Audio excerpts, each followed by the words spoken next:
Assalamualaikum warahmatullahi wabarakatuh. Kami dari kelompok Pabudu, Pasukan Butuh Duit, akan menayangkan sebuah video observasi lapangan. Selamat menyaksikan. Baik, Assalamualaikum Ibu. Waalaikumsalam. Ibu bagaimana kabarnya hari ini Ibu? Ya, sehat. Kalian sendiri gimana? Alhamdulillah sehat Ibu. Ibu, sebelumnya kami mengucapkan terima kasih banyak kepada Ibu yang telah meluangkan waktunya untuk bersedia kami wawancarai. Jadi untuk mempersingkat waktu, di sini kami akan membahas topik tentang bagaimana identitas nasional dapat mempengaruhi pembangunan bangsa, khususnya dalam bidang kebidanan. Bagaimana identitas nasional ini mempengaruhi karakter dan etika tenaga kesehatan, terutama dalam kebidanan. Pastinya ya, identitas nasional ini menjadi karakter penciri, terutama mungkin kita juga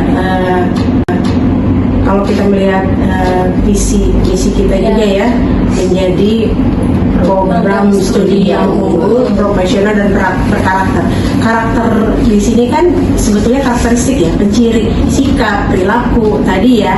Nah, sikap perilaku kita sebagai calon pemberi pelayanan kesehatan di masyarakat tadi berdasarkan identitas nasional kita, berdasarkan Pancasila, ya berarti suatu berketuhanan. Ya, kita menjadi seorang calon tenaga kesehatan ini pastinya harus berketuhanan, artinya beriman ya.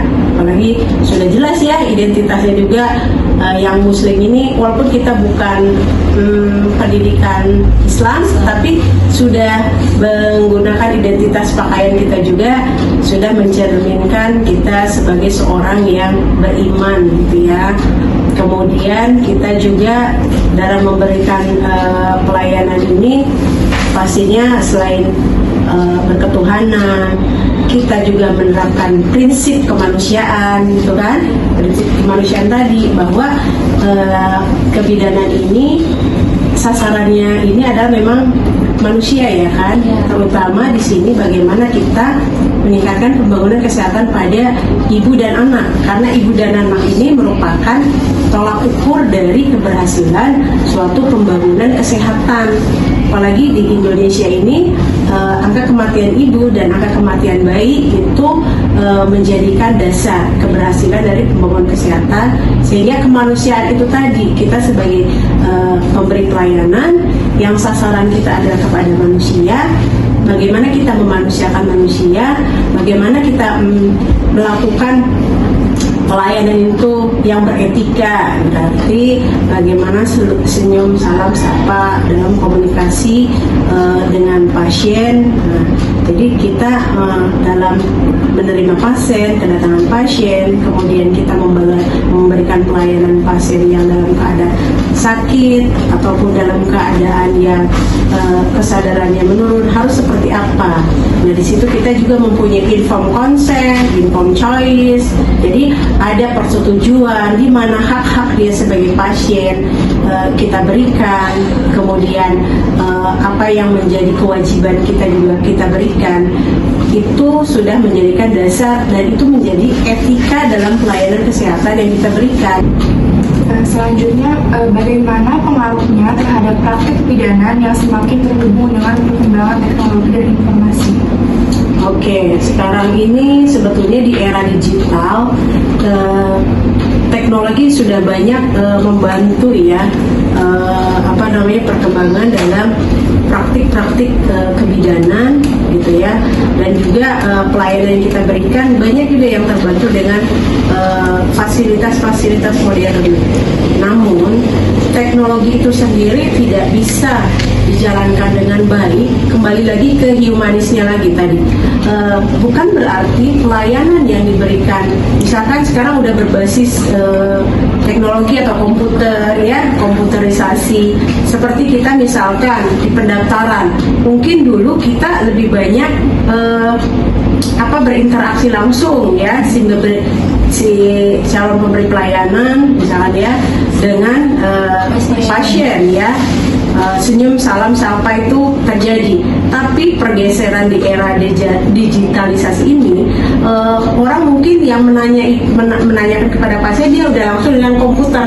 Jadi tidak ada kontak antara pelayanan misalkan dari rumah sakit ataupun dari tempat pelayanan praktek klinik bidan misalnya yang sudah berbasis komputer atau ya tadi teknologi, sehingga di situ seringkali mengabaikan tadi bagaimana berkomunikasi dengan manusia, sehingga yang ditanya yang dia tatap itu adalah komputer, sedangkan yang menjawab itu tidak pernah dilihat gitu. Assalamualaikum Ibu.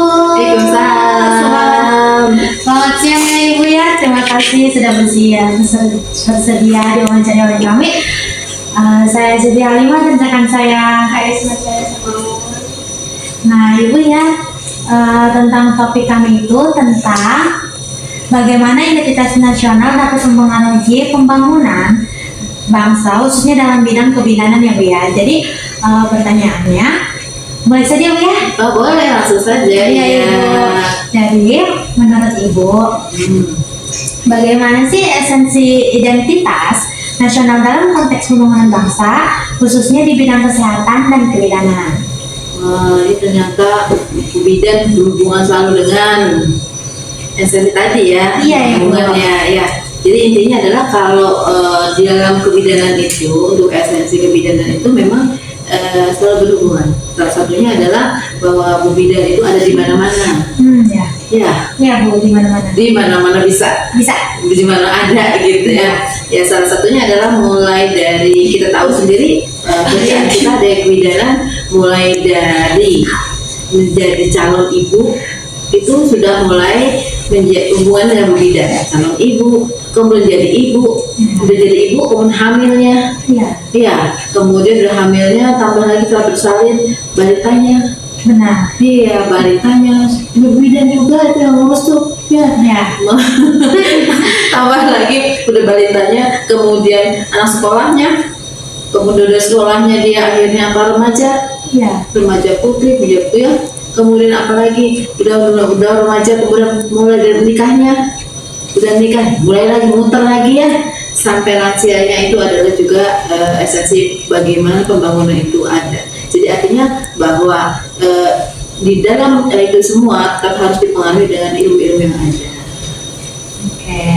Bagaimana identitas nasional ini mempengaruhi karakter dan etika dalam kesehatan, terutama dalam kebidanan? Karakter dan etika, ya ini juga sangat berkaitan sekali. Kenapa? Bu Bidan ini tanda kutip ya, itu kerjaannya tadi di mana-mana pun ada. Jadi artinya bahwa mulai dari calon-calon bidan itu memang sudah dibekali dengan ilmu-ilmu, khususnya tadi ada mata kuliah etiko legal ya. Jadi sudah pernah dikenalkan mana yang boleh, mana yang tidak, itu yang harus dipelajari dan dipahami sebagai calon Bu Bidan. Gitu.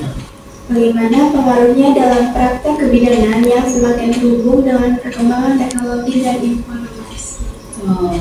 Jadi adanya hubungannya dengan teknologi dan informasi. Ya banyak ya sekarang ya. Salah satunya ya zaman mungkin kalau dulu Bu Bidan yang namanya mengenal denyut jantung janin itu pakai linek. Ya, kita wah dengerin gitu ya. Nah, dengan adanya kemajuan teknologi, akhirnya sekarang pakai Doppler ya. Terus apa lagi sekarang? Bisa lihat tuh calon-calon bayinya, ya, calon bayinya seperti apa dengan cara di USG. Di USG juga model-model dari 2 dimensi, 3 dimensi, sekarang sampai 4 dimensi. Jadi artinya bahwa perkembangannya, teknologinya itu sangat tajam sekali ya, bagus sekali. Itu Bapak, terima kasih sebelumnya waktunya untuk memudahkan kita dalam hidup pokok sudah berupaya bersedia. Nah, saya di sini mau ada pertanyaan untuk Bapak mengenai kepuasan Bapak sendiri. Pertanyaan pertama boleh saya langsung aja? Boleh. Oke, berarti pertama itu pendapat Bapak atau kepuasan Bapak sendiri terhadap etika tenaga kesehatan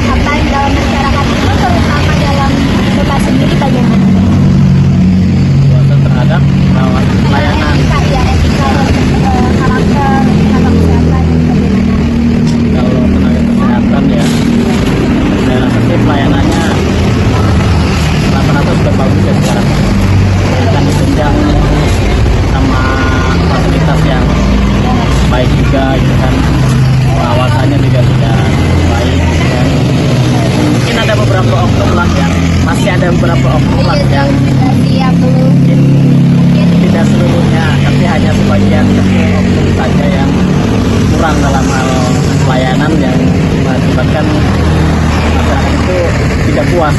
Iya, sedikit pesan. Ya, ada sedikit pesan. Oke, yang kedua itu kita lanjut yang kedua ya Pak. Terus Bapak sendiri, pendapat Bapak kepuasan Bapak sendiri itu pengaruh terhadap kesehatan.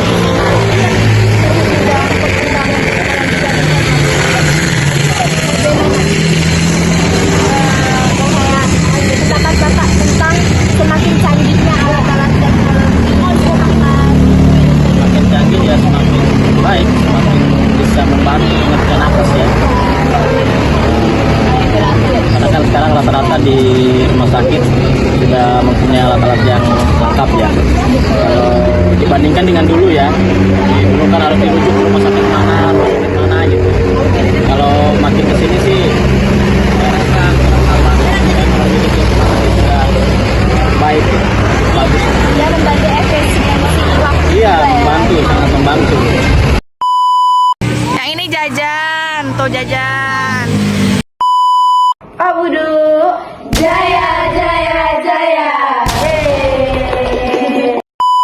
Jajan kedok jajan. Ayo kita buat openingnya. Oh, anjir. Ayo nggak deng, teh jus aja teh jus.